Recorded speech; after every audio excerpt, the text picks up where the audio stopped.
aktivizuar e-simin tuaj, klikoni butonin Instaloni e-simin në email. Pas kësaj, Activate në Settings. Dhe pastaj, Continue. Tani, duhet të presni rreth 20 deri në 30 sekonda gjatë aktivizimit të e-simit.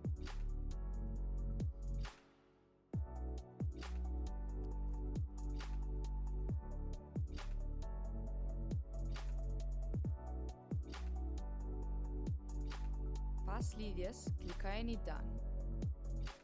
Pasi bëhet kjo, selektoni opsionin mbi Add eSIM.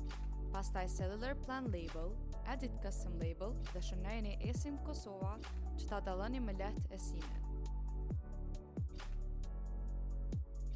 Pastaj lëshojeni Data Roaming. Tani, gjithçka është gati. Kur të jeni në destinacionin tuaj të cellular ose mobile data, selektoni eSIM Kosova. Nëse jeni tashmë atje, selektojeni eSIM Kosova tani dhe do të keni internetin tuaj menjëherë.